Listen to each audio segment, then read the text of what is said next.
I'm going in a lot faster on approach, and I may zigzag a little. I pushed the nose of the Huey over to gain speed. Alongside me, I could see Captain Lee Billingsley and WO1 Glenn Nowakowski fly past me in their Cobra. "Good luck, Criggs," Nowakowski said over the radio. I went in very fast, much faster than the first two ships, and then pulled the nose back to flare the bird and slow us down as we approached the LZ. We instantly took a large number of hits on our underbelly. As I went to pull collective to slow us down and land, I discovered I couldn't move the controls. Both gunners in the back went hot on their M60 machine guns. The troops were standing by, ready to jump off. Some were on the skids. "Bill, get on the controls. I've lost hydraulics and I can't pull up the collective." Bill, already lightly on the controls, grabbed and we both pulled with all our might until we pulled too hard and bled off rotor RPMs, the very thing that was keeping us airborne. We hit the ground hard and bounced. The shrill sound of the low RPM alarm went off in our earpieces. Ammo, water, and Korean troopers fell everywhere. Bill and I had our hands full trying to control the bird. We were not on the ground and not in a hover, but somewhere in between, and definitely not in control. "Hang in there, Criggs," Cobra Captain Billingsley said over the radio as they pumped minigun and M79 grenades into the hilltop. The smell of cordite was everywhere, and tracers flew every which way. Korean troopers lay prone on the ground, either dead or returning fire. It was a scene from hell. The entire episode lasted less than 20 seconds, and the whole time Carrizales and South stayed on those M60s, laying down suppressive fire on the tree line. It was like a slow-motion movie. The ship kept moving forward uncontrollably and barely staying airborne. The shrill, low RPM alarm continued to go off in our earpieces, but we were still flying.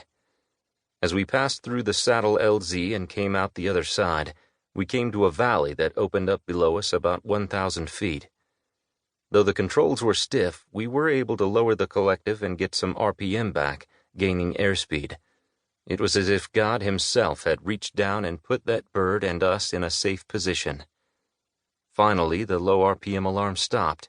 The M60s were still going off in short bursts in the back. "Bill, can you take the controls?" I asked. "I have the aircraft," he said.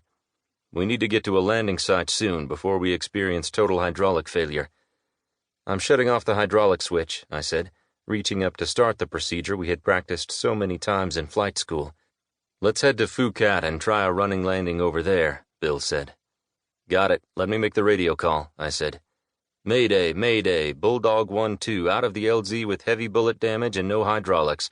We're heading to Phuket, I repeat, Phuket Air Base, to attempt emergency hydraulics out running landing." "Roger, Bulldog 1-2, any casualties on board?" asked the CNC ship. "Everybody okay on board?" I asked on our internal intercom. "South is okay." "I'm good, sir," said Carrizales. "I think the Koreans that could not get off the ship are okay too. There are 2 of them still on board." "Got it," I said. "This is Bulldog 1-2. We are green with no casualties." "Excellent, Criggs. Safe landing at Phuket," came the reply. I pulled up Phuket Air Base frequency and made a call to advise them of our situation. After we had instructions on where to conduct an emergency landing, I looked at Bill and said, "You want me to do this landing, or do you want to take her in?" "Just keep your hands lightly on the controls in case I need help," he said. "We'll go in at about 40 knots. If we can keep the ship straight, we'll be fine." I tried to keep my hands just lightly on the controls, but they were shaking too much after that event. Shalito performed a textbook running hydraulics out landing that day. It was a miracle we were alive. It was even more of a miracle that none of us were wounded with all those bullets flying. When the rotor blades stopped, we tied off the main blades to the tail boom. Then Carrizales went through the ship, checking for damage. We must have taken a couple 51 caliber bullets along with AK-47 rounds, which seemed to have hit everywhere. Carrizales showed me several rotor control tubes that were shot almost completely through, held together by only the tiniest sliver of metal. Had those tubes separated, the ship would have crashed for sure, as our controls would have been useless. How lucky we were.